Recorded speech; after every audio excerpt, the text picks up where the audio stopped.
Get away from her, you bitch! Do you have any idea how disrespectful that is? I don't care. You don't care. My mule don't like people laughing. First me doesn't it sound like you think you're very...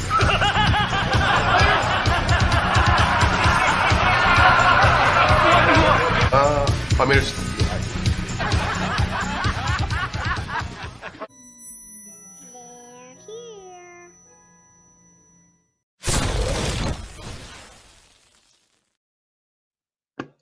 Hi everyone, welcome back to Channel 0X. I'm Michael and this is Caroline. Hey. Thanks for joining us. Those of you who are watching will probably know already that what we want to discuss today is who is the best designed Comicsgate character. What you might not actually know is that we do have quite a lot of people on our list who we have not been too familiar with, but at the same time, we do appreciate the level of commitment that's gone into the design of these characters. We are very much kind of like visual oriented people in terms of like the comic that we've been doing, and we know what goes into creating, you know, a level of visual impact, which is, let's face it, one of the main things in Comicsgate books that sells, and it does make sure that people immediately get hooked and they want to investigate more. It's the visual impact. It's the kind of like, it's the first impression. Hi Tarsic, how are you doing? It's nice to have you in here. I don't care. I do like this introduction. Does that mean other people don't? The introduction? I can't imagine anyone taking issue with the introduction. But if there is kind of murmuring about the introduction, yeah, I want to hear that too. I'm quite curious about that. Yeah, I thought people would like it. Are there people out there? Is there somebody out there who's not a fan of weird science, for example? I can't imagine it. But it takes all kinds to make a show, and we want to hear from all opinions. What we want to get into here, though, is we have books which we're huge fans of. We haven't necessarily delved so far into all of these books to know exactly what's going on, the names of all of these characters. We're waiting with bated breath for delivery of some of them, but we do know that many of you love these characters and what you imagine they are going to be like if you haven't had the chance yet to read them or receive them yet. It's a little bit like I think for me and you, do you remember what it was like when we first heard Ben Kenobi talk about the Clone Wars in A New Hope? And oh my, what was all that about? I need to know more about that, and, you know, the history of Darth Vader and stuff. In many ways, to me, it's like it's still a bit painful though to think of that. Yeah. Well, whether you're a big fan of what happened to the prequels or not, but it was the prospect. You know, it was the waiting with bated breath. You know, it was for years, you know, with those. But with CG books, yeah, we are waiting with bated breath. Some of these books, with others, we've already received them. You know, we've digested them. You know, we've immersed ourselves in them, and you know, we can't wait for more. So, like many of you, I guess. Now, what we're going to start with, without further ado, I think we're going to look at what essentially kicked this all off, the whole show with Comicsgate in terms of books and crowdfunding fulfillment, which is, of course, Richard C. Meyer, your boy Zach, and we're going to have a look at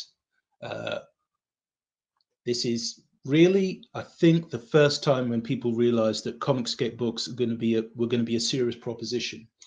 I don't think necessarily everybody knew that there was going to be such a professional level, you know, of production, you know, of the commitment of the visual impact of the characters.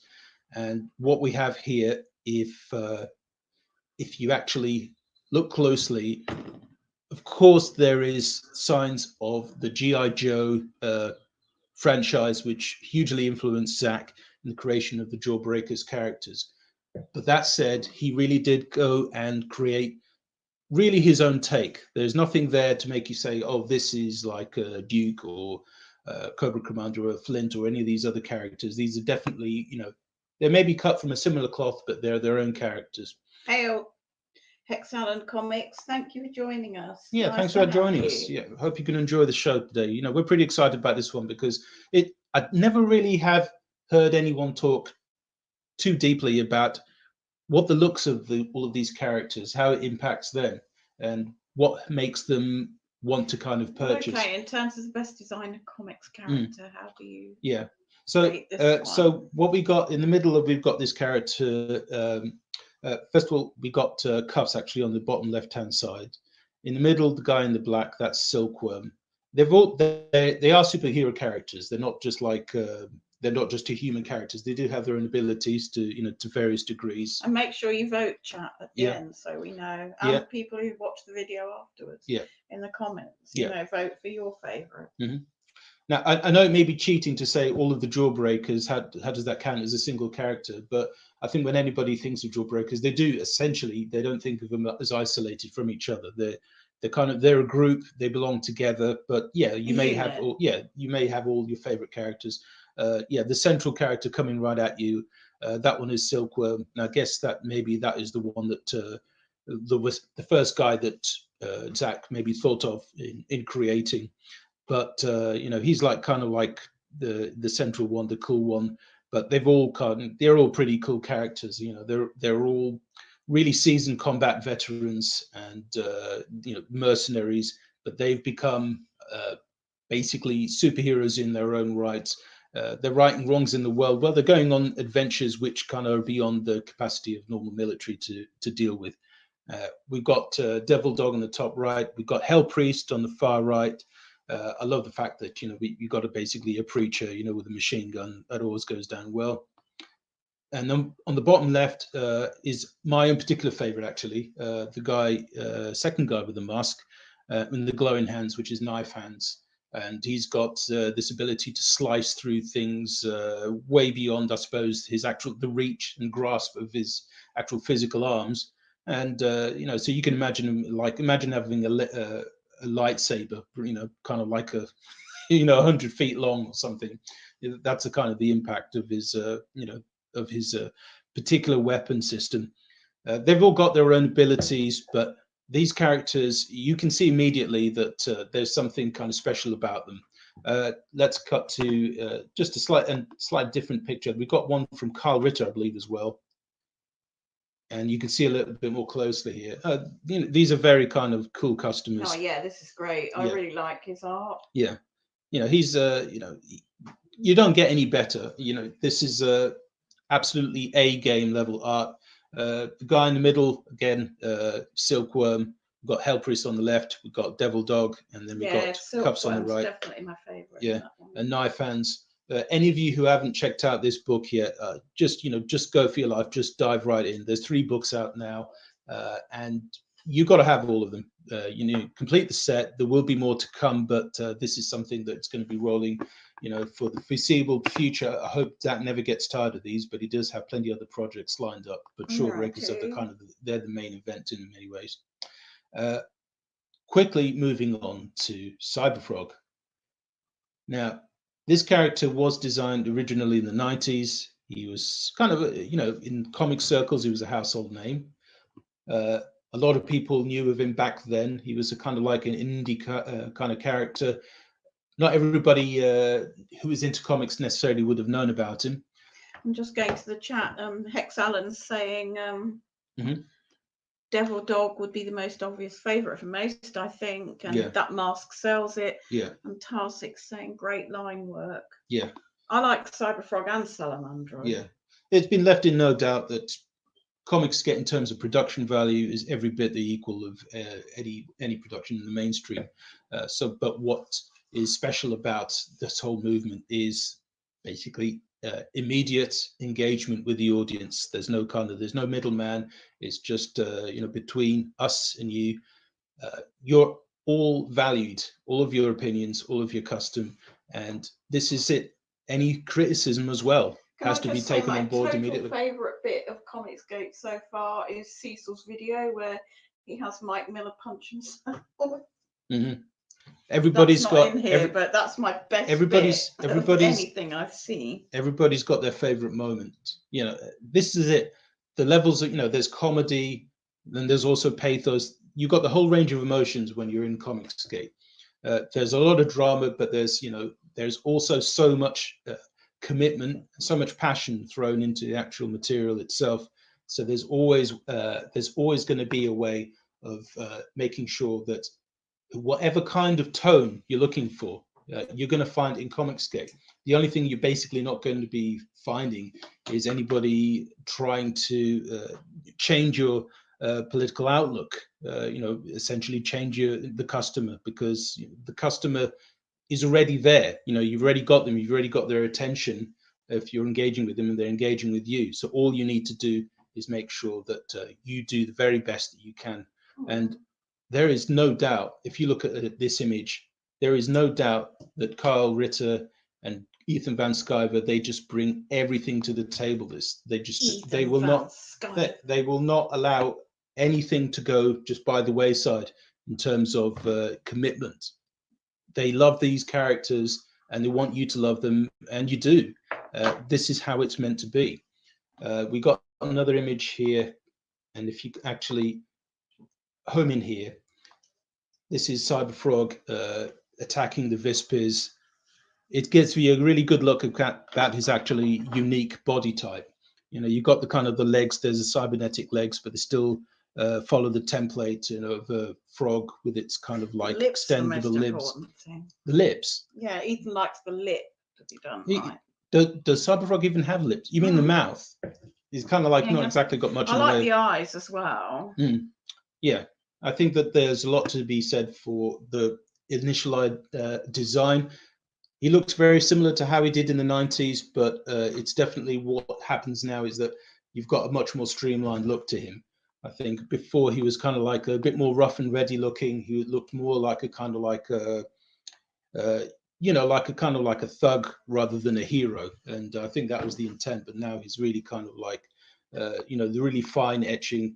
You've really got something that is basically the best looking comic book hero I think that you've got in Comicsgate, aside from Jawbreakers. But we have some major contenders.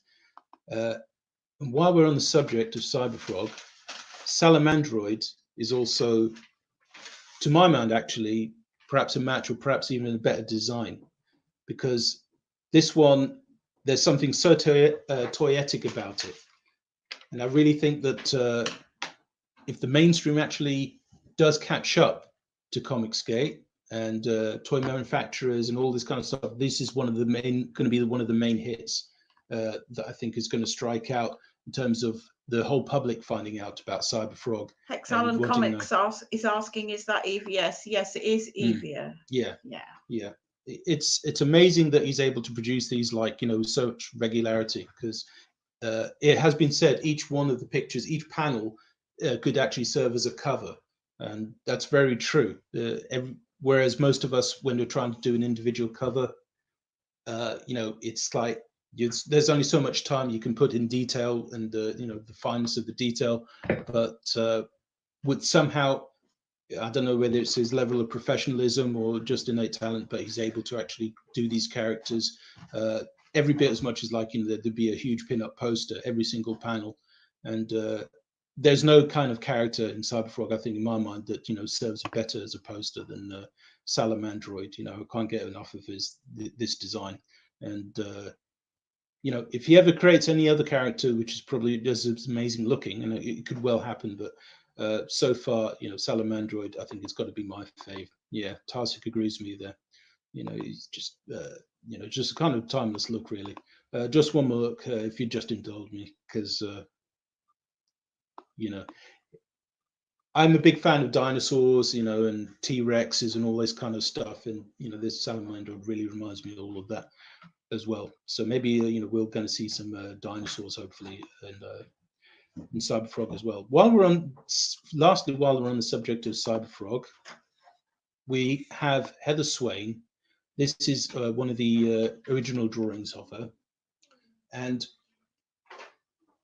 she looks quite different from how she does now. Now she looks kind of like much more, I suppose, kind of austere. And here we have kind of a look which is more kind of typical of the 90s, when we had all of these kind of like babes, but they were kind of like quite similar looking to each other. And now Ethan Van Sciver's definitely got kind of like a way of giving his individual characters their own unique look. And I thought I had a picture of Heather Swain updated here. Maybe we'll come back to Classic is saying Salamandroid is my favourite, and Hexel on Comics is saying I love Der Hanran. I don't understand. I can't say that. Hey, Der when you go Hanran. for it.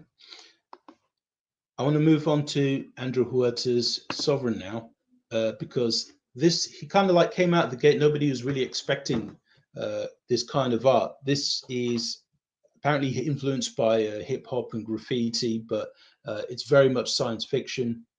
And I've got to say, originally when I first saw it, I wasn't sure even like what I was looking at was like, is this meant to look like this? You know, the angular features, the kind of the spiky armor and everything. And it took me a while, but I couldn't look away from it. You know, I got really immersed, and suddenly it all made sense. And I really understood like where he's coming from. There's a bit of Joe Madura in there, but it's definitely all of his own kind of style. He's got his own imprint called Wild Style Comics. Andrew Huerta gives his characters just an unbelievable amount of kind of fury and power.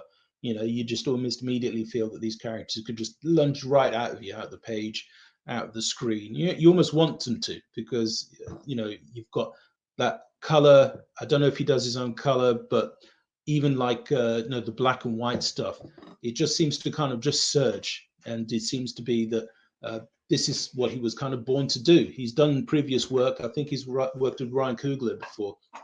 The guy who directed Creed, and I can easily see why he was hired, because the guy is just on fire. You know, he knows exactly what he's doing, and it's no surprise, you know, that there is a huge audience for him.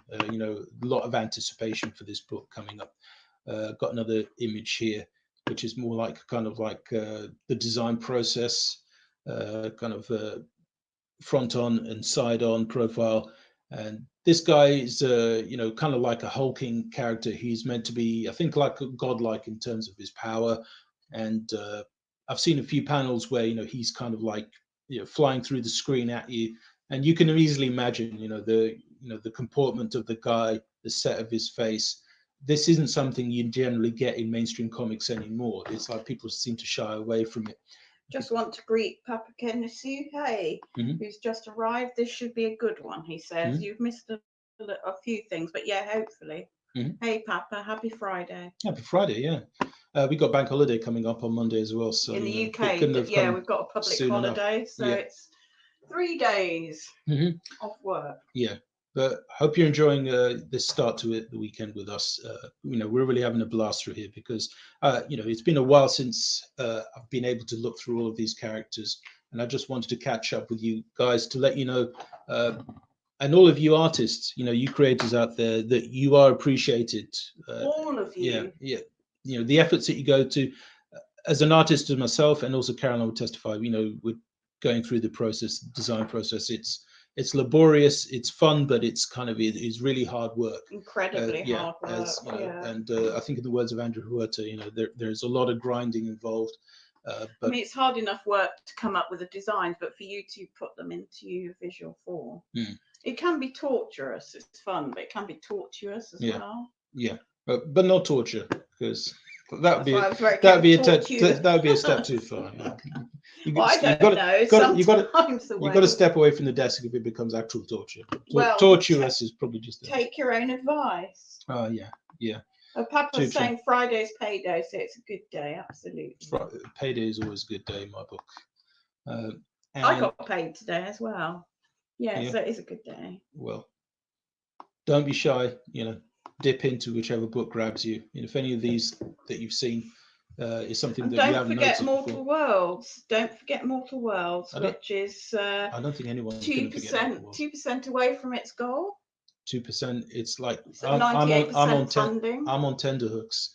It is, yeah, it's unbelievably exciting. I'm so jazzed that people have actually seen fit to support it, you know, to this extent, because to be at 98%. Yeah, fantastic. To be able to do something, you know, which I've had so much fun doing, and I think you have as well. You know, coming up with the concept of these guys, characters. Yeah. But anyway, following sorry, I Comicsgate, distracted you, but back to the subject. to be able to share, these kind of this adventure, trying to create, it's always good to have other people who are on the same level, on the same page. Absolutely. So, Death Sworn. This is Carla Rowe's character. It's done very well in crowdfunding, I do like the look of this. He's from I gather Republic of Ireland, and this is the best-selling book, which is interesting because I just wanted to interject to say that I was thinking of Slonia when I saw that, or Swain, as some people would think, because I'm a big 2000 AD fan, and there is a sense of that. Although it looks different, I get the same sense of. I can imagine that back in the days, 2000 AD would have leapt on this, but I think it's to Carla Rowe's credit that he decided to go it alone and launch it himself. But this isn't the normal look of the character. Normally he's got his horned helmet on, so we're going to have a look at it here. And so it's a really striking kind of image. I think it's something that it looks like you've seen it before, but you haven't. And you've got the glowing eyes, you've got the grimace and the huge horns, and it feels like something from Valhalla. It seems like something from the Viking era, but futuristic. And in this kind of look, people have tried to go for it before, but I think that Carla Rowe's really just nailed something about this. Just something really iconic. He's not to be messed with, Death Sworn, but there's something else there. There's something quite legendary about this this character. Hexalon Comics says, almost congrats, I already backed. Thank you so much, Hexalon. We really appreciate you. Yeah, absolutely. This is, just a really striking cover as well. He's just got such an amazing feel for just creating something like, it's almost like a video, like a VHS cover that you just like, if you saw it in the Blockbuster, you just immediately go for it. There's nothing else that probably would match. I really do like the look of in this. The shop. Really, really. Yeah, got a great cast of characters. Actually, fantastic at drawing ships, creating villains, but Death Sworn is the central character. He's just something that you can't forget easily. It's just he's a badass. He seems to love his work, and it just seems that something that is meant to exist. This book and this character, it almost seems like he's always been with us. He does remind me a little. There's a bit of Swain in there in terms of like the glee he takes in combat. Or Slonia, as us Celts would say. I don't know anybody who calls Swain Slonia apart from you and apart from his creator. But he probably wants just me and the creator. He probably want to shake your hand. But I think everybody else would say they need to check their facts. They would actually need to consult with Pat Mills themselves to make sure that really is the maybe correct I'm saying spelling. It wrong, but it's just when you you're not saying Slonia. I think you're not saying it wrong, but you know what it is to me. It's like a lot of people don't call New Hope a New Hope. They just call it Star Wars. They just call it the first Star Wars film because that's what it was called originally. Anyway, as far as they were concerned. Back to the chat. Papa Kindersu says Carla Rowe is metal, and Hexalon says that space vampire chick is a cool design as well. Yeah, absolutely agree. Yeah, he's got some really cool looking comrades as well. Totally. Now we're going to move on to one of the more recent crowdfund successes in Comicsgate, which is Zeno Type. This is from Leon Gray and Odie. This has been another labor of love from what I understand. I do think this is beautiful as well. I really like the blues and the kind of fluidity of this one. Yeah. This is a manga book, so there are other Comicsgate manga books, but this is one that has had a pretty pile. I'm not usually a big fan of manga, but I do like this. I remember, I think EVS was saying that manga is something that Comicsgate needs to kind of get a handle on because it is an absolutely titanic market, and there are people who are incredibly talented, in this particular field, this genre, and Liam Gray, he's an authentic manga fan, but also an authentic talent. He's the writer, and he's kind of like I guess the main overseer of this project.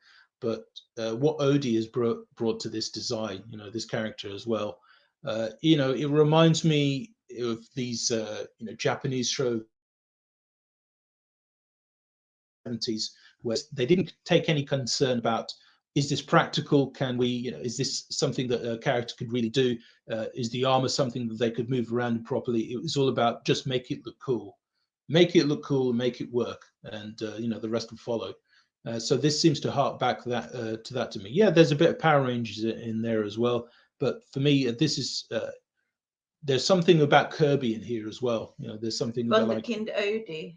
Yeah. Odie Odie is such a young guy. He's got an amazing career ahead of him, so many years ahead of him. Just like Carl Rowe, actually, one of the younger creators in Comicsgate, and yet the level of of attainment they've got already, it's just staggering. So we can only imagine what they've got in store, in the future. But where we are now, I think it's easily good enough for us at the moment. It's a real treat to have these people within this movement. Yeah. Just another close-up in on Zeno Type here. I love all the kind of like the dual kind of like the power stones. Sim's just joined us and says, "I vote Vincent." Hey Sim, how are you doing? Vincent, it's funny you should say that. Thank you for. It's funny you should say that. Absolutely, yeah. Stick around. It's good to have you here, Sim. Yeah, don't worry, you won't be disappointed, and neither will any Blood Hunt fans, I should say. Look, we got a villain here from Zeno Type as well, and you could tell that Odie does not stint when it comes to kind of the savage power of the villain. This is something that originally creates terror in the heart of the villain. This isn't a story where simply the villain meets the hero and is immediately bested or meets his equal. He really takes chunks out of the hero straight away, and it's a long time coming before the tables are turned, before things are equaled. So you can tell here, this is pure chaos, this creature. Kind of reminds me of the Chimera, I think, but or Chimera. The Chimera. Yeah. I'm not sure how you pronounce it. I'd say Chimera, but I really do like this. I like the motion. I like the menacing. Yeah, it's a juggernaut, and it's more. It's kind of quite Lovecraftian. Yeah. As well. Yeah. He's got totally a feel for this. He's got the dynamics, but in terms of character design, Odie seems to be a natural. I don't know to what degree Liam has been kind of like steering, the visual impact of these characters, but it's really working well between them. And now we're moving on to another very recent success. This is Peregrine, Wings of the Falcon. This is a co-creation by the Graded 0.5 team. You see, I have a great affection for them, so I definitely. Yeah. It's also very well drawn, even though, but I really do have an affection for. Yeah. Graded 0.5. So they were actually quite open to feedback on the creation of the costumes. So got a little bit more close up here as well. It deserved to do well. Yeah. Really. Is it still in demand? It's still going, I think. I'm not sure the campaign is closed just yet. Oh, okay. I thought it was in demand now, but yeah, definitely back this one, guys. Yeah, it's going great guns. You can see why. There is a level of grace to this character that probably people have kind of like been waiting for, in terms of just like normal superheroics that aren't impeded by concerns for keeping people sweet, who want to see everything covered up, or who just want to kind of like see realistic body shapes. This is just pure fun. And from what I can gather from this book, this character is not just somebody. Isn't just somebody who kind of steps immediately into a kind of heroic spotlight. She needs to actually get her head around how to become a hero. It's not something that's like an immediate effect for her. And again, much like Zeno Type, it has to be earned, her level of prowess. Papa Canosa says Friday is payday, so it's a good day. Yeah, I read that already. Yep. So if we just cut to this cover here as well, Peregrine, it's just amazing that they've managed to create something which, again, seems like it's always existed. There's just a timeless quality to this. So it's not just about the creation of the book, creation of the costume design. There just seems to be a whole idea about this, which has all come together. It's all gelled, and I can imagine the book is going to work really well. So, well worth backing if you haven't done so far.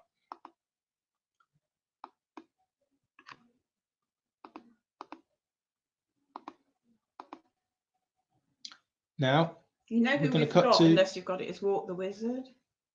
What the Wizard is a fantastic looking book, but there's only so much time we've got, and there's only so many characters. Yeah, I think but I we're just able want to bring that into the mix. Yeah.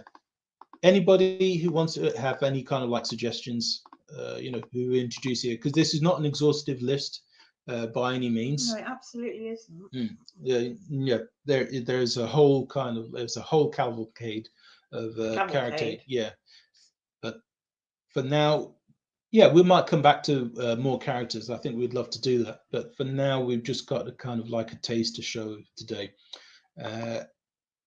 Monster MD is from I think von Klaus. Can I just interject to say I have to respect you because you've actually been up for 24 hours and you're still coherent. Well, because you've been working on the next comment. No, comment seriously. You're a trooper for being up 24 hours and still being coherent. Monster MD is, again, one of the great successes of Comicsgate in recent times. Now, this is something that I think owes something to kind of the universal monsters, of the 30s and 40s, the kind of Frankenstein and Wolfman and all those kind of characters, the Invisible Man, but it's very much its own kind of take on it. Just to say what the chat think, Hex Allen Comics, I really like that Ashara from Blade Devil. Mm-hmm. Papa Kenneth's brand.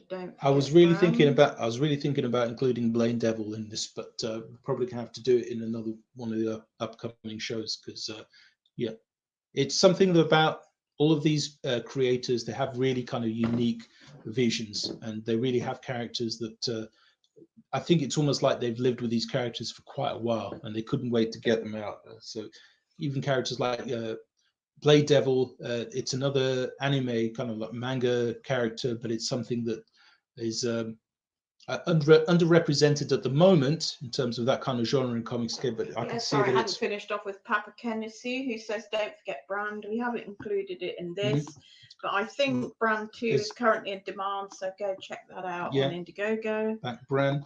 But if you have any suggestions in terms of a longer list, we'd love to look at it, and we'd love to be able to keep going with these shows as well, because maybe some of these books have done pretty well, but they could always do with greater awareness, and anything we can do to bring these to a broader audience, in a very small way, we're really happy to do this, because these books deserve to be seen and deserve to be read.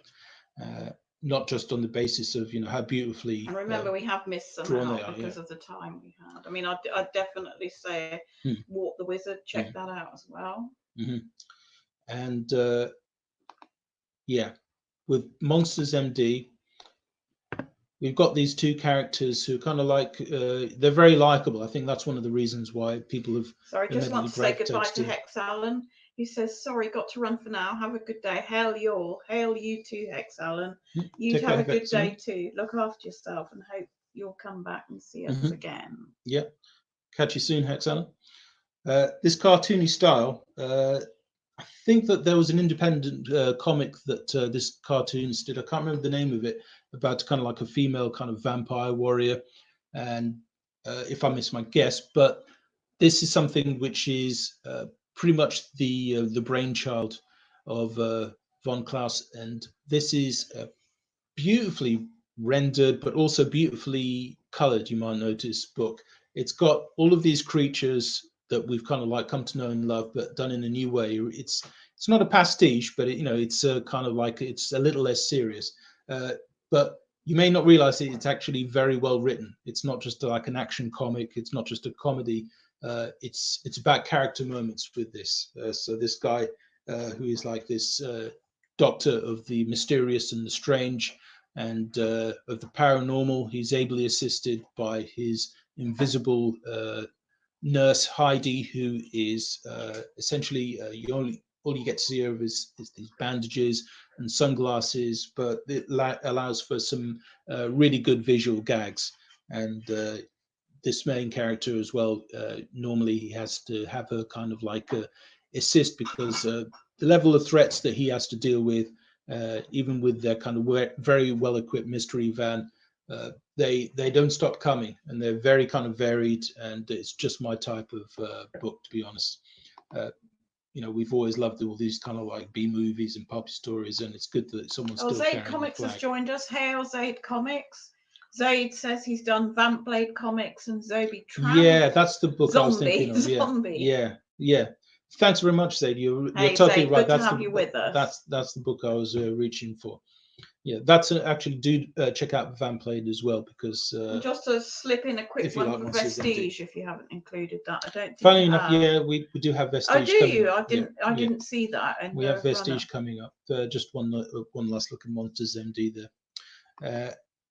So now we're through to Battle Maiden Knuckle Bomb, which is actually issue 2 now is funding, and this is another one which has been suggested to me on Twitter when I was asking earlier on, who do you think is the best designed character? And for the fans of anime and manga out there, this is very kind of like kick-ass female character. She is a superhero, if you like, similarly in the mold of, I would say, Peregrine, Wings of the Falcon, but I think that her abilities got a little bit more grounded, literally. Peregrine's more airborne, I think. Yeah, she soars more. This character, Battle Maiden Knuckle Bomb, is essentially a martial arts expert. We can tell that by the well sort of like a Bruce Lee in the knees.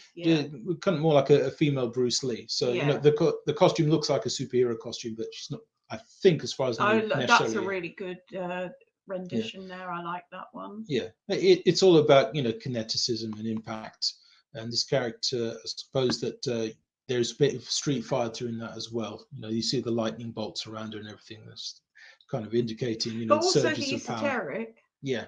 Very grounded. You can see by the powerful legs, but some of the esoteric there as well. I've got to just mention the original, the first book had some beautiful kind of information in the back, all kinds of information about the creator and the imprint that he's got, and it's really something that I think he's taken so much time to prepare and introduce people to that world. So if it's the kind of thing that looks like it grabs you, definitely give it a look, because there's there's nice kind of like taster. There's some mysterious goings on in the back of that book, like a magazine supplement, if you like. And if the creator intends to, if Ken, the creator, intends to keep that up, I think I'll definitely be checking out issue 2 as well. Let's have a look at Kill Switch. This is Kill Switch and Sea Dog. This is awesome. From Mark Poulton, I gather. And I really like this. I like the background as well as the characters. This is really well done. This strikes me almost as like this is something that would have been available as a toy, kind of like 20 years ago or so. There would have been a Saturday morning cartoon show, that everybody would be watching. It just seems to kind of like make sense that this is something that everybody would want to have on their shelf as a figurine or something like that. And naturally, there'd be a comic book as well. But the comic book is the first iteration of this character. Funnily enough, I think it's going to go great guns. The campaign's done really well. I don't know if it's still going now, but it is well worth checking out on Indiegogo. It is everything you'd probably want to actually see in a comic book in terms of the high fantasy. You've got kind of shades of X-Men and Fantastic Four and Wildcats in there. I think that the creator of this has been a fan of every single book that I completely pored over. in my own misspent youth. And it's so great to see that somebody's actually doing justice to that kind of level of escapism. And just a quick look at this dog character, Sea Dog, because I just really love the design, since the main essence of this show is meant to be the character design.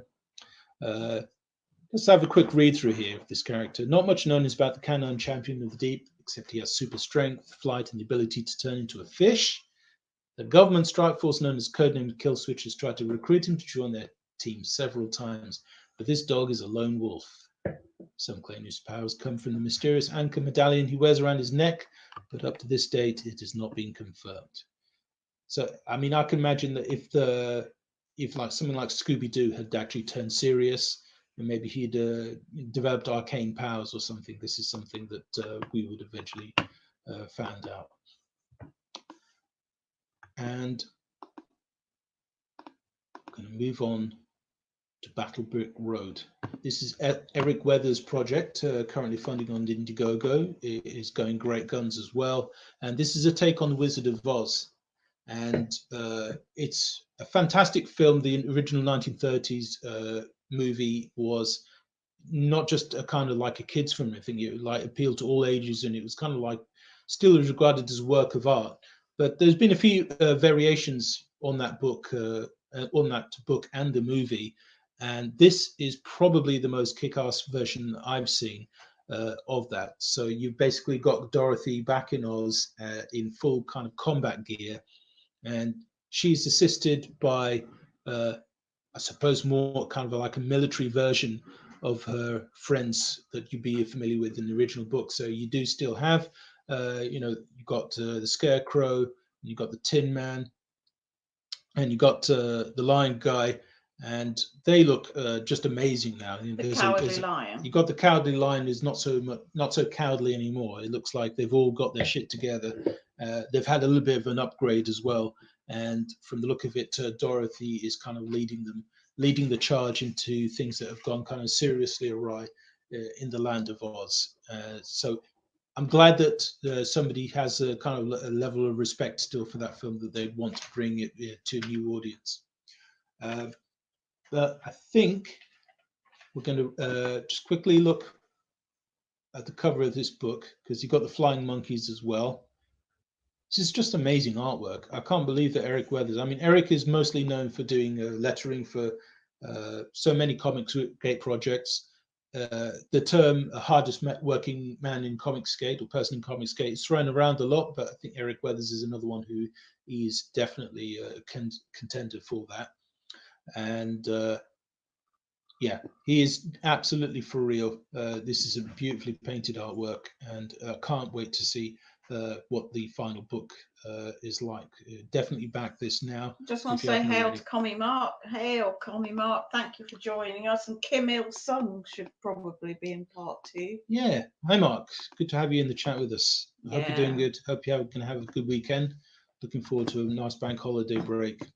Absolutely. And we will be doing a show on currently Indiegogo new creators as well. Mm-hmm. Yeah, definitely so. Looking forward to that as well. Absolutely, because there's some really good stuff out there. Yeah, there really is. Yeah, and it's so much fun to be able to get the word out. Kim Il-sung in part 2. Yeah. Which is the best comic. We're going to have probably like a CG UK kind of like concentrated show as well to promote, because there's some just amazingly adventurous and kick-ass books in there as well. Here we have Outlaw Knights, and this is currently funding on Indiegogo. This is from Fusilier Ben. Really nice guy, but very talented writer as well. Absolutely, great, yeah, he really is. A real kind of visionary. If you like your Firefly and Star Wars and Battlestar Galactica and that kind of stuff, good high concept kind of science fiction. You've got kind of space pirates and skullduggery. You've got crafty criminal underworld, and basically a main character, Cyrus Lawson, which I think is the guy on the far left hand side there. he just wants to try and get by in a universe which is everybody is in for themselves. Yeah, I think that would resonate with most people in Comicsgate. And I want to get by, and I want to get by. There's a very being able to have what I like. There's a very kind of insidious villain. The guy kind of with the you can see the main head there in the center.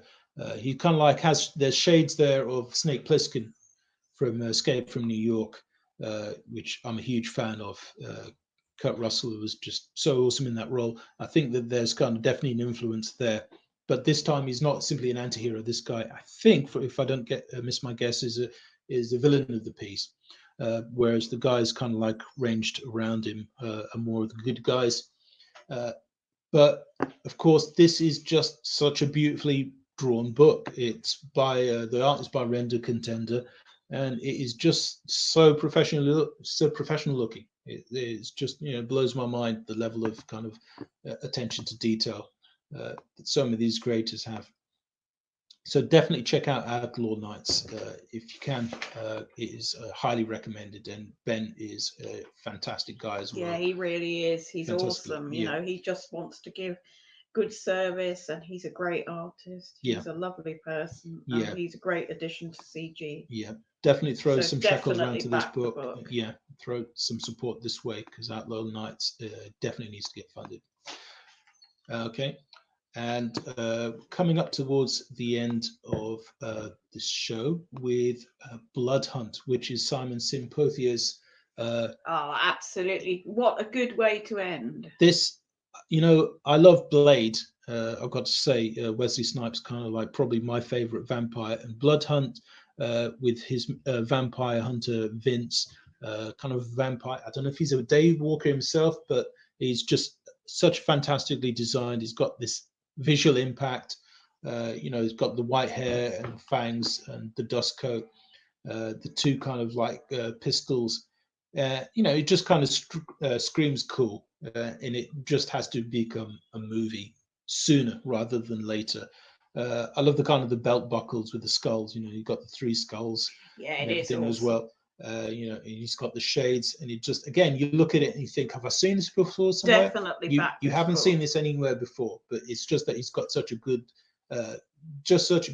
visual style. Seriously, definitely back this book. Yeah, you got to back awesome. back Blood Hunt, because this is just raucous action. It's a thriller. There's horror, and there's also pathos, because don't run away with the idea that there isn't a character behind Blood Hunt or any of these books.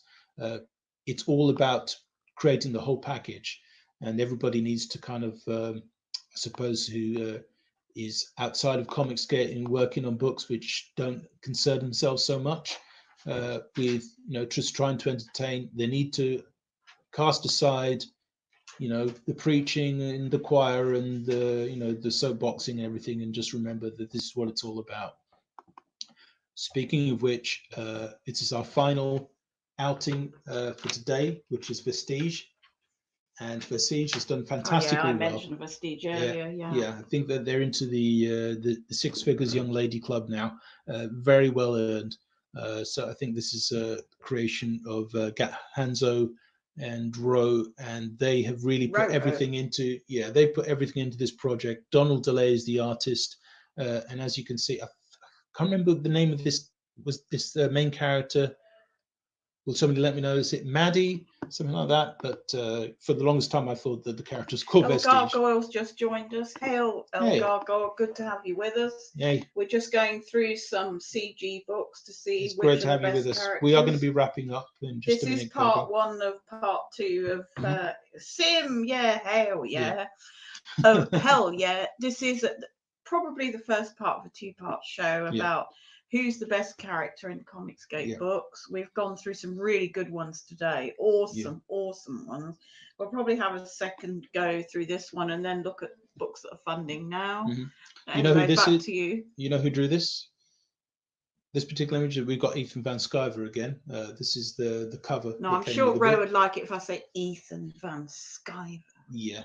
This is just, again, the guy can do no wrong when it comes to covers. Of course, every image he does looks like, it's perfect for a cover.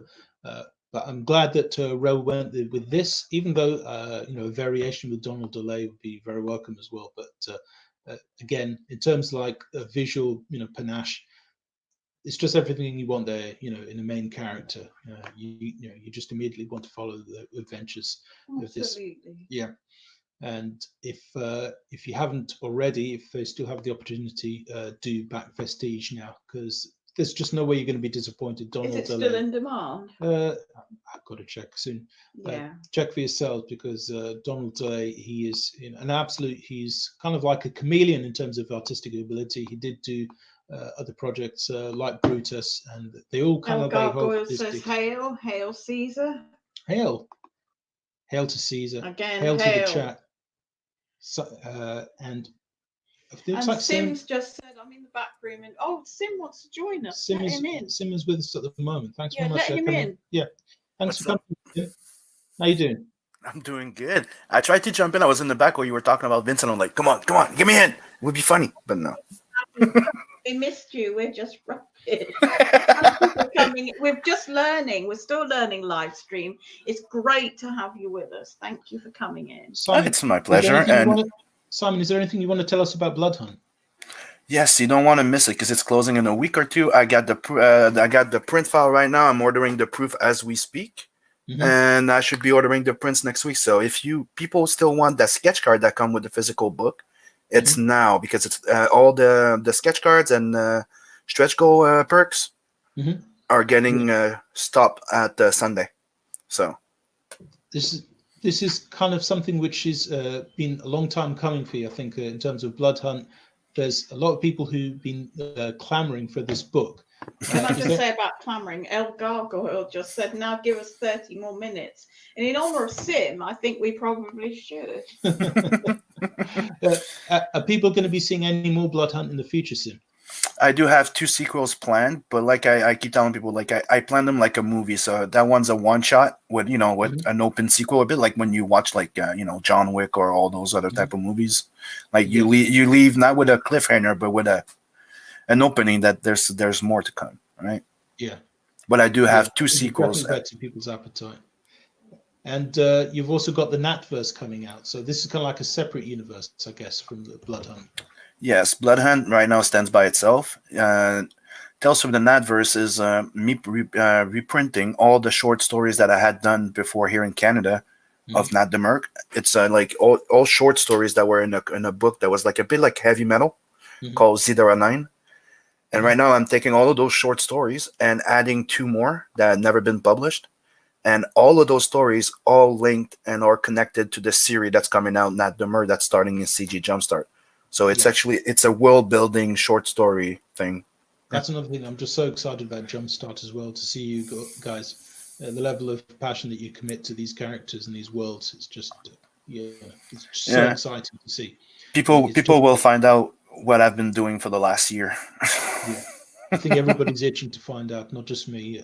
So it's all of these characters that we've been discussing so far, Sim. Got so much respect for all of these creators. So it's fantastic to get the opportunity to just go over them a bit and maybe introduce people. Maybe there's some new kind of comers who haven't been too familiar with them. And I just wanted to give also credit to the amazing artists and the level of work that the creativity that comes into giving these characters their unique looks, and which is plays such a big part in making people want to make the jump, and buy these books. But it's a good way also to like demonstrate that a lot of people say that everything's been done. That's not true.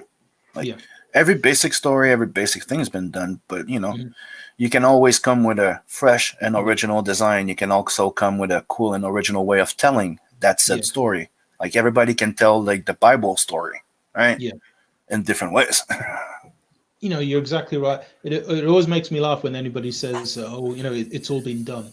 And then something comes along which just blows everybody away, and everybody goes, "Why didn't anybody do this before?" And it happens, all the time. Every few months something else comes along, which is just seems to be a kind of like unique. It may be kind of like a variation on a tale, but just like something like Battle Brick Road. But everybody says, Wait a second. Why didn't somebody already do this kind of like an action science fiction thriller based on Wizard of Oz? It's but it takes somebody Just to just. interject with the chat, El Gargoyle says, I want a little poutine with the fish and chips. And I think Sim's giving us that. So go, Sim. Yeah, we'll get on with that too. Yeah. No, it's I been love really fish and great to have chips. you on. Thanks, Sim. It's really good to have you. Yeah. Well, it's my pleasure. What are you looking forward to? What other creations are you looking forward to in Comicsgate at the moment? Oh, I can't wait for Blade Devil. There's one that I can't wait for. I can't wait for the return of Black Flag. Right? Yeah. Oh yeah, we backed that absolutely. I always loved that gorilla character. Have you seen those videos with Dan Fraga where he's doing those kind of sketches? Kind of straight. With the inks, and it just seems to come straight from his brain, straight onto the page. I just don't know how he managed to do that. He's Statistical Zero. Sorry, Sim, who's one of our big followers. Hi, chat. Hello, Double and Vision. Hey. I can't stay, but we'll absolutely check this out on replay. Just to give you a name check. Hey, Stato, it's lovely to have you pop in. Yeah, always a pleasure to have you here, Statistical. Absolutely. Yeah, I hope you're going to have yourself a great weekend. Well, hello. Well, I mean, for myself, Sim, obviously Blood Hunt, and I think also for me, Battle Brick Road and Sovereign, they're two of the things that I'm really looking forward to being able to read. But everything that I've discussed today is something that I'm just going to have to end up taking the plunge with, because these characters and these creators, we've been kind of clamoring for this for so long, and it's been it's been like a desert out there in many ways before Comicsgate, where for a long time, there just wasn't anything on the scene where anybody was creating characters. It's not just that. It's even worse than that, because before, I remember when I started in 2009, when I started publishing Wolf Dragon, right, as a fanzine, till before Comicsgate, to be honest, you would be in cons, right, in the artist alley, trying to promote your creation, your characters, your cool, sexy characters, your prints, your this, but people would always come to you and go, "Do you have one of Batman? Do you have one of Superman? Do you do Wolverine?" Yeah. And then you're like, yeah, but I have all. Okay. Now, when they come to you, they're actually interested in new creation now. They don't just want Batman, DC, Marvel. They just want new creation. Yeah. And that's something that changed. It was like there was an assembly line before, and all the people were interested in was like something that was part of that assembly line. Anything that came before, because there was a real kind of antipathy towards originality, creativity, and instead what seemed to take the place there was kind of political progressivism. I think they were. I think they were. If you talk the talk, then you'd be allowed in, but anything other than that, and it was like, no, you're out of here. Persona non grata. You want to have fun in comics. You want to have kick-ass characters. You want excitement and action and adventure. These are kind of like forbidden concepts now. The forbidden words, and you're on the wrong side. The wrong side of history. If that's the kind of thing where you get your kicks, and people are like, what are you talking about? People just want to have fun reading these things, and they want to buy. So why can't you just let the customers do it? I think it was a mix of both. I think it was a mix of the industry, right? Trying to play the safe game. Remember, it all started with novels, book at the same time. Remember, you were oversaturated with the market with a whole bunch of books. I remember, before, I used to buy Anne Rice and stuff like that. I used to have a huge collection of novels until you started buying new novels, and they were shit. They weren't worked. They were pitched quickly. It was the same thing with movies. Then they turned into just revamping IPs, things that already exist, because it's the safe zone. It's like the blockbuster thing. It's like they cookie cut everything. Everything's the same now, right? I think that affected the viewers, where they're like, I'm not going to be taking chances with anything that I don't know for a while, until they got screwed by them. Yeah. So now they went well, I cannot rely on them anymore. They were like my safety net. fuck this. I'm gonna start exploring other creators now. It's like now we're going back into they're looking for writers or the creators more than the actual IP, like right now. Yeah, absolutely. And I think that's how it should be. Like I should not be like tagged to doing Blood Hunt all my life just because a company decides that, hey, keep it going. Yeah. Right? I should tell the next story of Blood Hunt when I feel that I'm okay. I got everything's working. I'm ready. Boom. Not be just forced to it.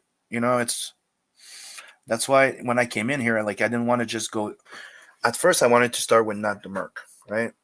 And I'm like, dude, Not the Merc is a big setup, and it's a lot of investment, and it's a character I created when I was in 2009. I first published the first short story in 2012. It was created for a short animation story when I was in college and university. So, I had 3D models, I had everything from it. And then after that, I decided to make a comic out of it. So when I came to CG, I'm like, do I start with my big project or do I come in with something that right now would fill a hole? Okay, because I miss those good old action movies where you had a cool story, but it was not just about, drama, this, and character-driven thing.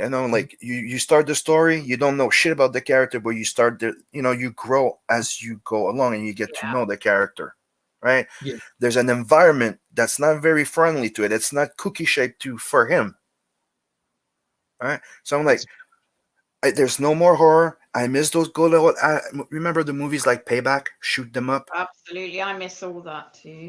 They were gone. Then they brought John Wick, and John Wick was a fucking hit. Why? Because people miss those things. Because there wasn't anything for people to look at. They killed 20 years. They killed vampires with Twilight. They killed everything that was like cool and supernatural about vampires in Twilight. People cannot talk vampires now without people making fun of them because of Twilight. So that's why one of the first promo piece I did, which you find in there, the print, it's Vincent killing Bella and Edward from Twilight. There seemed to have been a kind of overlap between SJWs and YA novels. They seem to have they seem to have teamed up to destroy what they essentially took off from, which was the existing market. They decided, no, we're not going to create this new market, and the hell with the old one. But it's vanillaing everything, isn't it? Which is why I like Sim's book so much, because it takes us back to the kind of savage. Exactly, everything has become the same flavor. Should be. Yeah. Like I'm trying. I don't want to take away other people if they want to read, YA and all the rest of this stuff. Yeah, young adults. And their Twilight.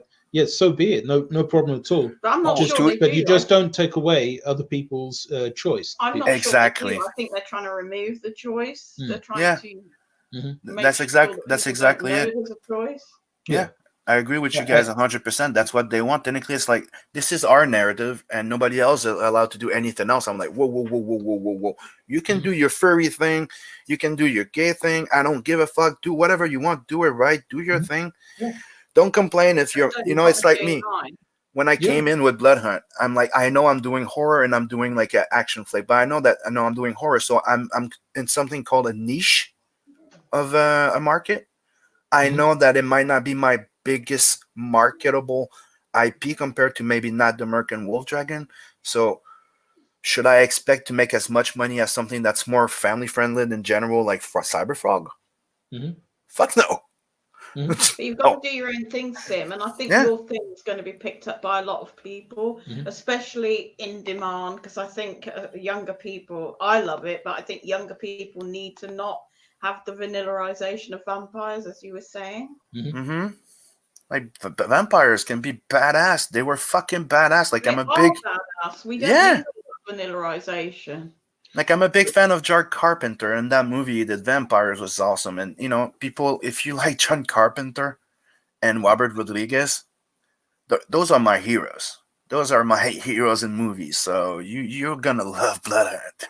I think studios become afraid of characters and kind of genres of like vampires and stuff, which people might find a bit threatening, that might find it a bit dangerous. And just to say, El Gargoyle agrees with everything I think that's being discussed here. And it's they want to make it all safe. Yeah, the thing is that they don't want you to shock, they don't want you to provoke, or I'm sorry, okay? An asshole will act like an asshole in a fucking book, and if he needs to call somebody a bad name, well, he will. If he's a racist, well, it adds to the character. Yeah. Like, you cannot erase people or things from life or history just because you want to go in your safe zone. Or safe space, I think the name is. Safe space and Snowflake. You used to get basically your anti-heroes. And I shouldn't read out what El Gargoyle is saying. That's right. My concern with international campaigns is my drug dealer bank account. El Gargoyle, you're lucky. Brother. We could have got server 404 for that. You have my sympathy, El Gargoyle. And mine. Absolutely. on all my books. On all my books, we didn't get server 404, so we're all right. On all my books, I have one nice little warning every time, okay? And it's going to be on blood. Oh, I think you forgot to put it on. Anyways, it was on the campaign. It says mature content.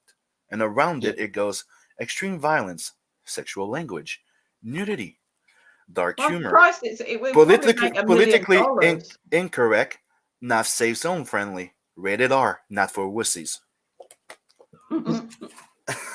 Well, remember when you had parental advisory lyrics, on CDs? Okay, like, so some people, had a big problem with it, but at least it was there. People say, okay, I'll pick that up or I won't. And it was, our adult-only content. That's remember when parents had something to say about that? Yeah. Long time ago, it seems now. No, I have 4 kids. Do you think all my kids read my stuff? No, exactly. Not until they reach 13 to 15. Yeah. They don't get to read my stuff.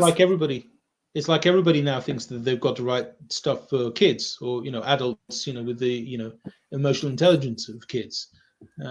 Everyone's free to do that if that's what they want, but that's not the only audience. Why do you think that we have like 45-year-old grown-up people paying people to treat them like kids? You saw that thing where there's kindergartens where adults go and pay women to treat them like they were in a kindergarten. Yeah, and I shouldn't say this on a live video, but have you seen those things where businessmen go and pay to be treated like babies and spanked and all that shit? Yes, I've seen that. So it's the power reversal thing, isn't it? This is what we used to call the Peter Pan syndrome. Remember? Yeah. Yeah, but I don't even think it's the Peter Pan syndrome, because that's just somebody old wanting to be young. I think it's something else. No, the Peter Pan syndrome it's somebody that doesn't want to grow up, that doesn't want to become an adult. While we grew up, and I'm sure you came from the same generation as me, which I grew up saying I can stay young at heart, meaning I can still love my comics. I can still have fun with my kids until my physical health doesn't allow me to run like I used to.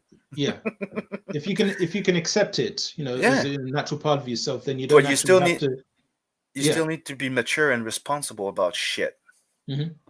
Yeah. If I fuck up, I fuck up. Gargoyle says, "Can we put?" I think that's that on comics. I think I'm going to put that very comment on Mortal Worlds.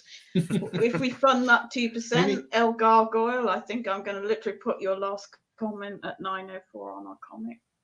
I think that if people can take responsibility, like if you want to do adult content, you do adult content, and that's the end of it. And you put it out, and the people can make the choice. They want to back it or not. They don't need somebody stepping in and saying, no. If it's on the wrong message, if you've gone too far off piste, then essentially we've got to cancel you. We've got to unperson you, and we've got to block people from buying your book to protect them. It's just that's a kind of era that I can't get with. I've never ever. That's an unknown era to me. I don't understand how young people don't have any kind of balls, bluntly, to say no. My 18-year-old my 18-year-old has more balls. He is more mature than most of the fucking 45-year-olds right now. Yeah.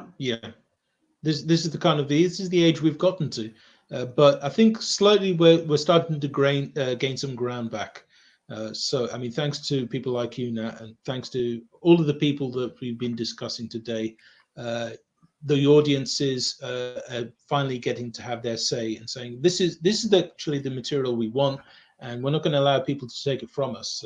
We have the overall say on what we buy and what's made available, and whether it finds agreement with other people of different beliefs or what have you, so be it. But we are not going to have our right to buy what we want taken away from us. And neither should we. Absolutely. I'm one of those also creators that, I kind of think that it's kind of karma. It's kind of like things are getting right now. It's kind of like, to me, it's like Marvel and DC people, people that don't know, they've been living off IPs that they technically ripped off creators off. Yeah, there's a lot of creators that completely corrupted. Yeah, so it's corrupted. They actually like took IPs from people. They've been building this, and they changed the laws of what is it again? Public domain to extend it even longer. So even that they can keep it in as long as they want, as long as they keep something going. It's the same story with Conan. Conan in Europe, it's public domain. You can do any book, anything inspired from the novels of Robert E. Howard. But Conan here in the US and Canada is copyrighted Marvel now, and it was Dark Horse, because they've been keeping it like that, and they can only do that here. So that's why you cannot you cannot buy those European books of Conan, the adaptation of Robert E. Howard here, or in the States, because copyrights. Yeah, and El Gargoyle says it's because if they say no, they're closed-minded, bigot, racist, blah, blah, blah. That's what they do to prevent anyone from saying what they think. There's like magic words, that it seems like the far less do. Closed-minded, bigot, racist. Yeah. People can say they don't like my book. People can say they don't like vampire. It's not their type of thing. It's their right. And people do, though. That's the point, Sim. What people don't want is vanilla kind of soy vampires. Yeah, but I won't call them. I won't call them original days. I won't call them hate. I won't call them racist or bigots or anything if they don't like the fact that I'm doing a vampire book. Yeah, but El Gargoyle have an important. They can move on to whatever they want, but just don't stop other people from investing. Look, right now I'm doing this book. If you don't like it, I'm sorry. Maybe try the next one.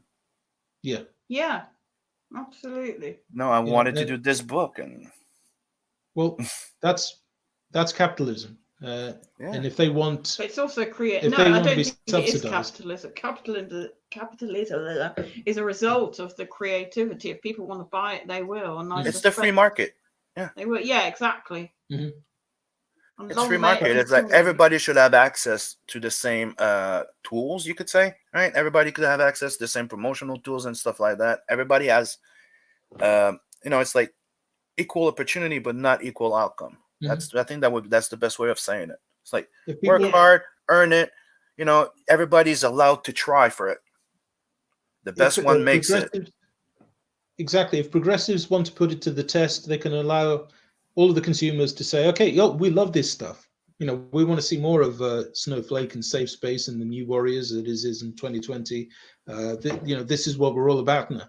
Well, let them put their dollar, let them put their money where their mouth is and say, okay, we're going to support this market. But they're not doing it. Yeah, but that's the thing. Most of those people, they're not fucking buyers. Even before, they're just people. They're just. It's like here in Canada, you know how hockey is, right? Yeah. And we laugh at this because we have a lot of people that don't know shit about hockey, but they'll act like they do. Just because they watched a game or two, because they want to matter in a conversation and look cool, because it's not cool not to like hockey here, right? Yeah. So it's the same fucking thing with movies and comics. It's like we have a whole bunch of people going, "Hey, I'm a comic book fan. I'm a comic book connoisseur." Oh yeah. You've only watched movies and read two, 3 books, and okay, guy, come on. You can't be a comic book fan if you only watch the goddamn movies. Yeah. Or if the only thing you know is Riri from Iron Man. Come on. You're not a comic book fan. It seems that they want to make friends with other people in the industry, and they know how to do that. So it's kind of like the comics are a springboard. They're just kind of like, an intermediary step. They're not something where the comics industry isn't where they want to be. They just want to use that as a kind of like, stepping stone. And whoever actually is dedicated to the medium, it's like, well, it doesn't matter, screw you, buddy. We've got this ground, and we can use this just for a launch pad, into the next level, which is they think is going to be Netflix and sci-fi, channel. And well, if they actually had something really good, that would be okay. But if they're going to have something as boring as you remember when the first years of Image Comics, right? Like the 90s, the end of the 90s and 2000. A few of us, like, I'm not the only one. We were knocking on doors of Marvel and DC and Image back then, right? And Marvel and DC gave us pretty much the same type of song, meaning, comparing us to the Image guys. I'm not gonna, John was one of them, John Ball, and we all had the same type of thing. We're like, oh, you're like Jim Lee, you're like one of those, you're like those Image guys. And to be honest, right now, Marvel and DC, we're into the IP more than the creators. We don't want people following creators or the artists. We want people following the IP. So right now, they wanted to go back to the 60s, 50s type, where everybody would try and draw their comic the same type of way. So no artists actually stand out, so people don't follow artists because they got that's how they see it. They got screwed by the big guys, right? Because at the end, Spider-Man would sell if Tom McFarlane was on it. Then if Tom McFarlane went to Hulk would be selling. Yeah, and Spider-Man was not selling as much. So it's like who in all the streams, it's their business plan, the business plan of freaking Diamond, the way that they freaking kill the market with the freaking LCS. They tried to monopolize everything, Marvel, DC, and everything. They bought Malibu. They bought almost every goddamn characters there is. Disney owns them now, right? Yeah. So it's kind of like, now what? They're making everything the same. If you're actually looking at Superman, all the Marvel movies, it's all the same freaking thing. It's the same recipe. Within 15 minutes, this happened. 30 minutes, this happened. 45 minutes, this happened, and this is how it concludes. It's the same freaking recipe all the time. All the characters are the same. It's like everybody's perfect. It's like everybody's just gonna become an anxious person. Then after that, he's a hero, and then after that, he's a courageous, and after that, he's a pussy. But it just depends, right? It's like I had a conversation with somebody one where they're like, "Oh, I hate seeing horror movies where you see the hero and then you see the girl going up there. You're like, come on, you dumbass!" It's like, wouldn't it be fun to see them fighting back? I'm like, yeah, but if you do a horror movie and everybody's fights back, that means everybody's a fucking hero. Then you have no horror movie. Exactly. And she went, "Oh, you make a point." Yeah, Papa Kenesu has just said, yeah, mainstream comics are owned by major corporations, so it's definitely an avenue to get onto Disney. Networks, sorry, my eyesight isn't very good. WB Films and so on. Comics is the dog years for them, so everyone must suffer. Yeah, right, Papa, but we have to change that. Absolutely. Dude, they make more money off a failed movie right now with the insurance than they do publishing comics. Yeah. They can just butch a goddamn movie right now, right? And make more money off the insurance than actually what they're doing with comics. I think it's inevitable that they're going to start licensing out entirely, so that they already started. Yeah, IDW is doing reprints of most of their shit. Like the only time they did a reprint of some old, it's the big book that I got here, the X-Men XSL Jim Lee. That thing's fucking huge. It's the size of a window. God damn it. Yeah. But that's the only one that Marvel printed. Because usually they go through IDW for all those artist edition and stuff like that. And we've all heard that they're. If I want, I could go to Marvel, pay them, and do my own little comic of Spider-Man. They were doing that in Italy. Yeah. I think back in the 80s, Marvel UK, they were doing some of their own material as well. Yes. For British audiences, and I think that there wasn't much difference between the quality with the American comics and British ones at the time. They kind of did mix and match a little bit, and it kind of worked for a while. But there's only so long before that basically the appeal for that peters out, because people want the real thing. They want to actually see work which is actually created by the original creators, or as close as possible. They don't want something that's watered down or an interpretation. And I think that that's what a lot of people are kind of at the moment. They're saying, this is what you're offering us. It's just an interpretation. You're licensing these properties to just anybody who's like the kind of lowest bidder. It's not the people who are the best for the job. And at the moment, the only thing that I'm seeing where people are the best for the job is actually the creators, which brings us back to Comicsgate, because these are the people who are completely fully invested. We're fully invested in these creations. It's not just like a kind of like a 9-to-5 job, where you clock in and clock out. You hear, this is the real thing for us. And the communication and the kind of the connection and the empathy that you have, with the customer, it's everything. There's no middleman. There's no kind of like CEO or shareholders, kind of like cracking the whip. You've got to be fully into this, fully motivated. Yeah, this is not a McDonald comic book. I mean, this is something that you're showing everybody. This is how it's done. You're in it for the for the long haul. And most of those books, and most of those books are a passion project, like you say. Like it's not stuff that like you're saying. It's not something that I'm paid for to just sit there and having to produce something. This is something I'm doing off my extra time. And 2 years ago, like when I was still like in school, I was doing business school, and I was still doing some contracts when I did the first campaign. And after that, I just decided to this is becoming my full-time job. So that's why you've seen me like, people are like, how the fuck are you doing all this? Because this is not my full-time job. Yeah, I put 15 like 10K aside from some contracts to make sure that I could pay my rent, feed my kids, right? Yeah. And I launched my campaign, and I did my things, and I invested money in this. Yeah.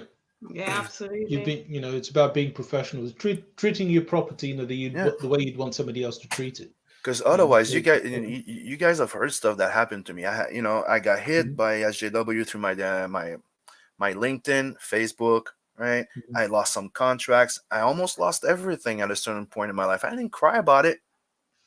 I fucking doubled down, and I fucking built myself back up again. Sometimes you go and talk to some of your friends. This is what's fun about CGs, that you actually get to make friends. Yeah, absolutely. You get acquaintance, you get friendly with people, but you actually get good friends that will be there for you. Yeah, absolutely. Same. And you also get feedback from people who as big a fan of the medium still as you are. The same genre, and also the customers. Honest feedback. Who basically who want to buy comics.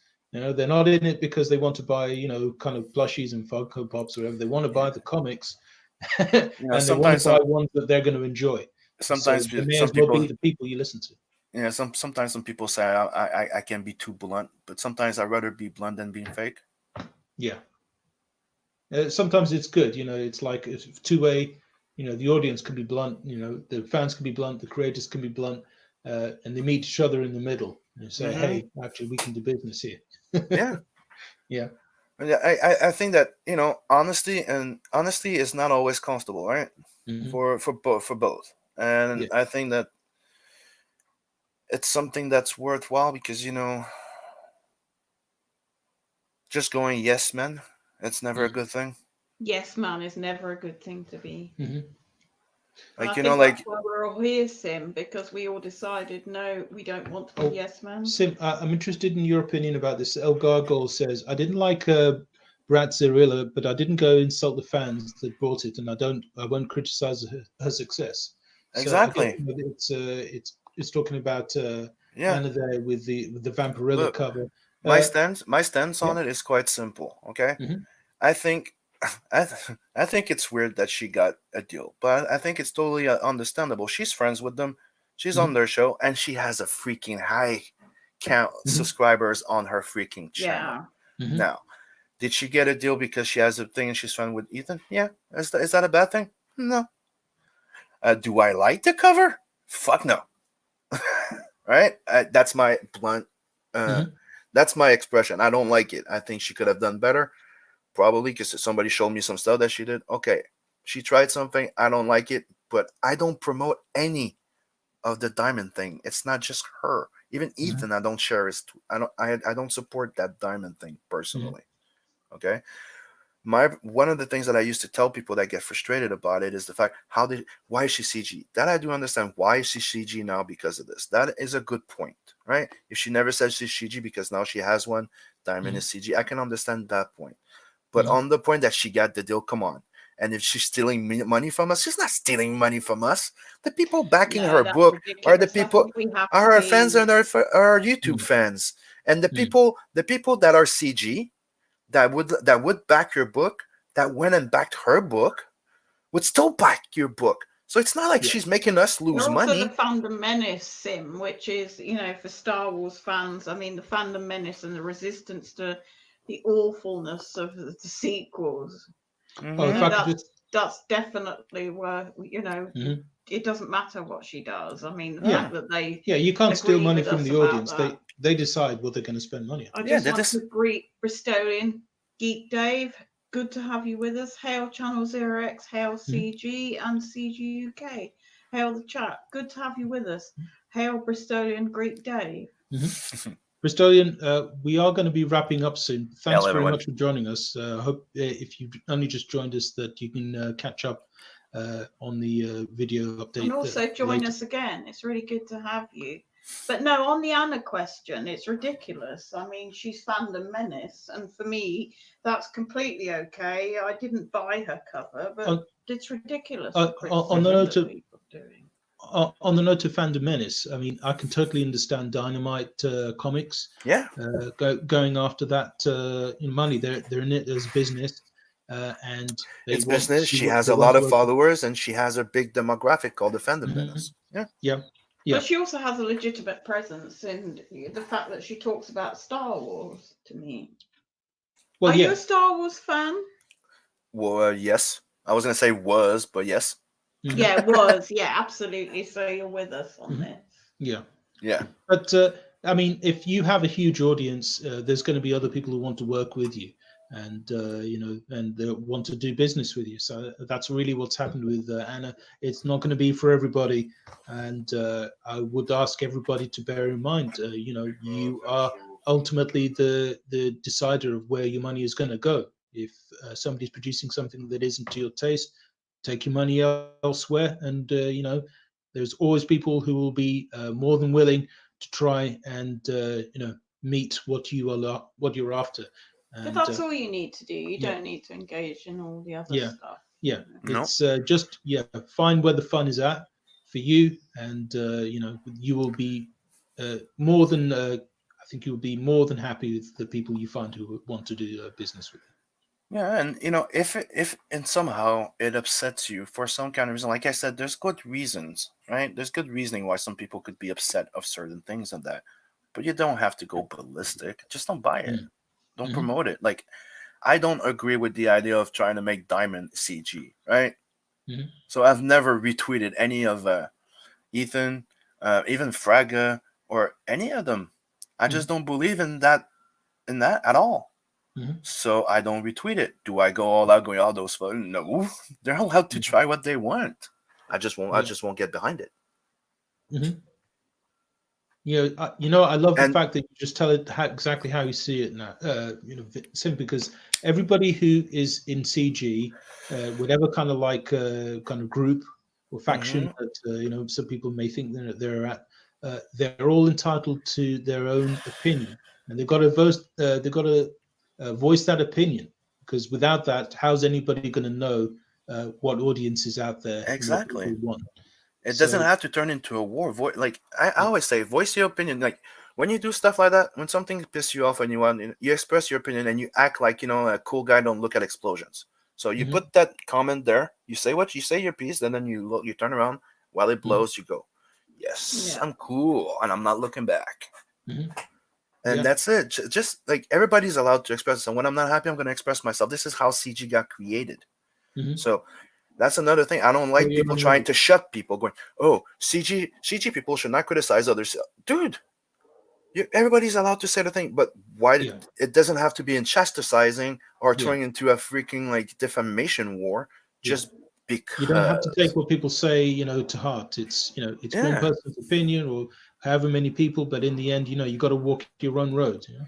Yeah, like I could think that it's a bad idea, the dynamite thing. You could think that it's one of the best fucking thing to happen to CG, and I'm still gonna be friends with you and grab a pint the first time we meet. Mhm. Exactly. You know Sim, what happened to it's really fucking? good to have you on. Sim, I love your style, man. We've got to do this again. We We're gonna just wrap want this one to up. say thank you to Tarsic, thank you to Hex Allen, Thank you, Papa Kennesu, yeah, Papa Kennesu, Bristolian Greek Day. Bristolian, it's really El Gargoyle, thank you so much for joining us, Zaid Comics, Bristolian, thank you for coming and at the end, and Sim, absolutely great that you joined us as well. Oh, I'll come back. Hope you join us again soon. I will. Yeah, please do. We'll drop the link. It's really good everybody. to have you. Yeah, You know, I like you guys. Real soon. Thank you very much. Have a good bank holiday weekend for those who are in the UK. Have a good weekend to everybody. Yeah, have a great night. And I'd just like to leave. Papa Kennedy says the camaraderie is legit, and I think that's absolutely Comicsgate. Yes. Yeah, absolutely on point. It is, and we're all about comics here. Yeah. Hail Comicsgate. And Commie Mark, who Hail. CG UK royalty, who I missed. Absolutely hail Commie Mark. And hail everyone in the chat. Keep coming to this show. This little couple is great. Don't forget to like, sub, and share this link so there's more people that find them and out. Also, if anybody hasn't yet subscribed to Mortal Worlds, we're 2% away from our goal at 98%. Please do check it out, and if you like it, you know, 98%. And back blood. Yeah, 98%. We're just looking for 2%, Sim. Okay, you know, I'm gonna give it a little push right now. Try and get you over that 2%. Awesome, awesome, awesome, Sim. Thank you. All the best. Look forward to talking to you again. Great talking to you, everybody. Have a peaceful weekend. Take care of yourselves. We'll catch up with you really soon. Bye bye.